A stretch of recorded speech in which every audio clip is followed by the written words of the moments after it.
মানে আজি সম্পূৰ্ণ এটা উখল মাখল পৰিৱেশৰ সৃষ্টি হৈ আছে কাৰণ আজি আমাৰ সৰুপেটালৈ আহিব আমাৰ সকলোৰে চিনাকি অতিকে মৰমৰ শ্ৰদ্ধাৰ অসমৰ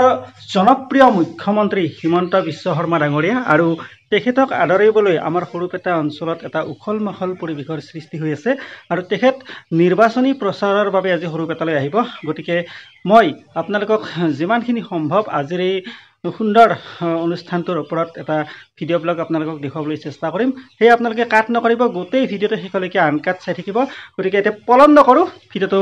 আৰম্ভ কৰিছোঁ বলক প্ৰথমে আপোনালোকে চাই লওক হেলিকপ্টাৰখনৰ লেণ্ডিং লোকেশ্যন সম্পূৰ্ণ হাজু চাৰিওফালে বান্ধি দিছে আৰু চাৰিওফালে মানুহে মানে ঘেৰি ধৰিছে আপোনালোকে চাই লওক মই দেখুৱাই আছোঁ গোটেই পৰিৱেশটো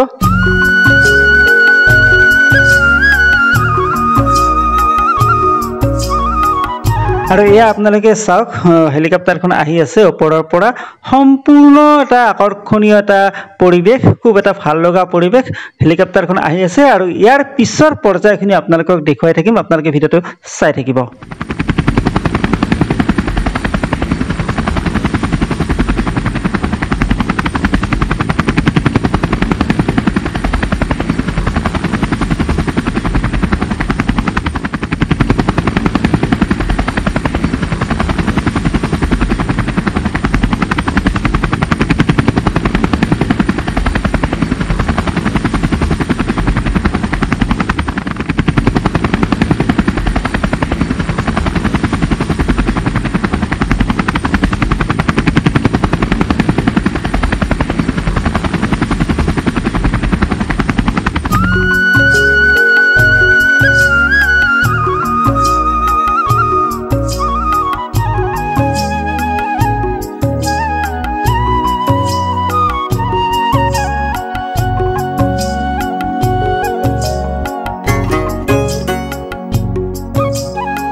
আমাৰ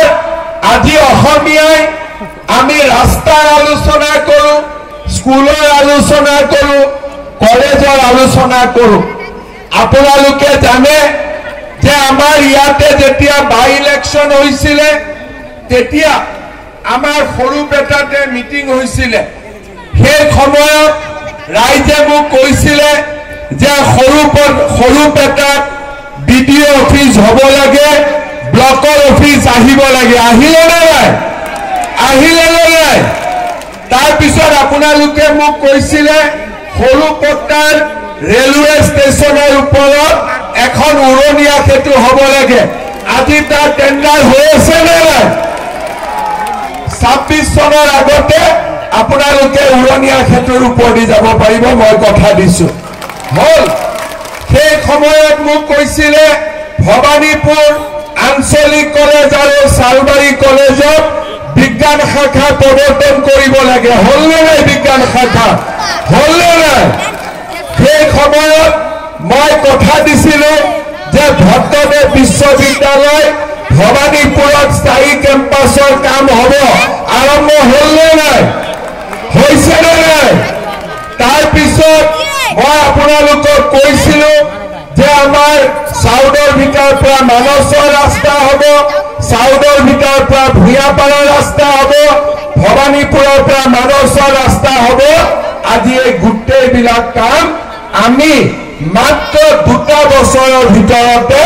আপোনালোকক সম্পূৰ্ণ কৰি দেখুৱালোঁ আজি ৰাইজে মোক কৈছে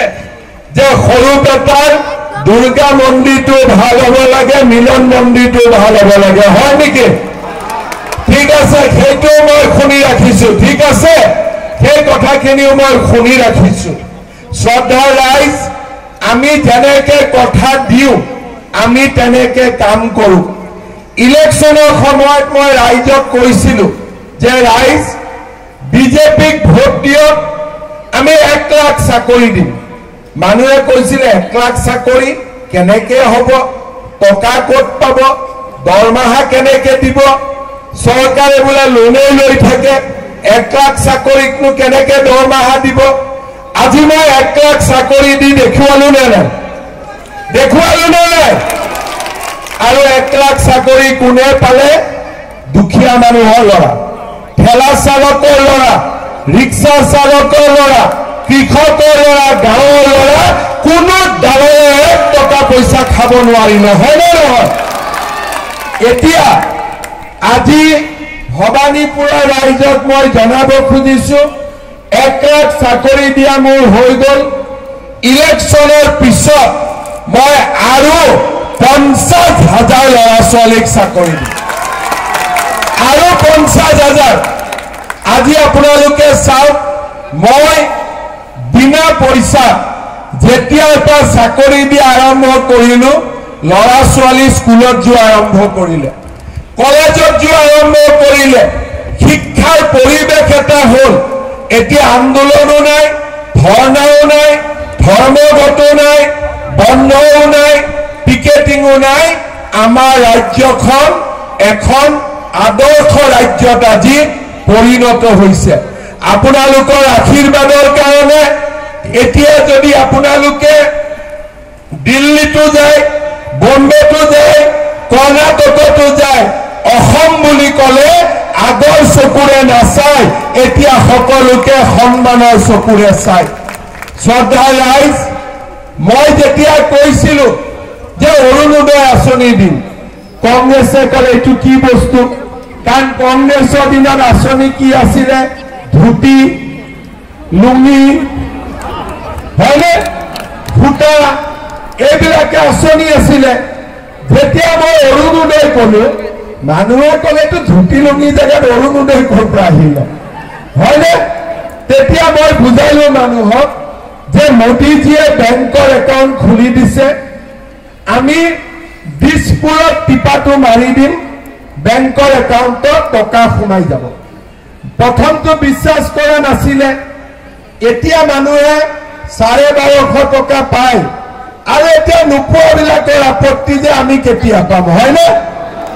কোনে কোনে অৰুণোদয় পোৱা নাই হাত দাবকচোন এতিয়া আপোনালোকে লাগে নে নালাগে লাগে তোকো লাগে লাগে আৰু এফালে লাগে লাগে আচ্ছা এটা কথা কওকচোন ধুতি লুঙিটো ভাল নে অৰুণোদয়টো ভাল ধুতি লুঙিটো ভাল নে অৰুণোদয় ভাল অৰুণোদয়টো ভাল ঠিক আছে ৰেচন কাৰ্ড কাৰ কাৰ আছে হাত ডাঙক সবৰে ৰেচন কাৰ্ড আছে ঠিক আছে কাৰ কাৰ ৰেচন কাৰ্ড নাই ফণিদা ফণিদা এফালে আহক যি কেইগৰাকী মানুহৰ ৰেচন কাৰ্ড নাই 2 মাহৰ ভিতৰত সবক ৰেচন কাৰ্ড দি দিব মই কম্পিউটাৰটো খোলাই দিম ঠিক আছে এতিয়া আমাৰ ৰেচন কাৰ্ডটো কিয় লাগে আপোনালোকক এটা মই ভাল কথা ক'ব খুজিছো যে এই ইলেকশ্যনৰ পিছতে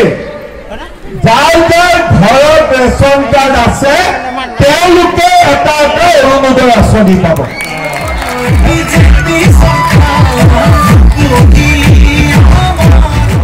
বৰপেটাত অসম গণ পৰিষদ দলৰ প্ৰাৰ্থী ফণীভূষণ চৌধুৰী ডাঙৰীয়াৰ হৈ নিৰ্বাচনী প্ৰচাৰ অভিযান প্ৰথম সৰুপেটাত হৈ গ'ল ইয়াৰ পিছত বৰক্ষেত্ৰীৰ পিছত হাজোত বিয়লি অমিত শ্বাহ ডাঙৰীয়াৰ বিশাল ৰোড শ্ব' গুৱাহাটী একো অসুবিধা নাই বৰপেটা গুৱাহাটী কোকৰাঝাৰ আমি অনায়াসে জিকিম ধুবুৰীত মই যোৱা নাই 2 তাৰিখে বৰষুণ আওকাণ কৰি বিজেপিৰ সভালৈ মানুহৰ আগমন আৰু অদ্ভুত জনসমৰ্থন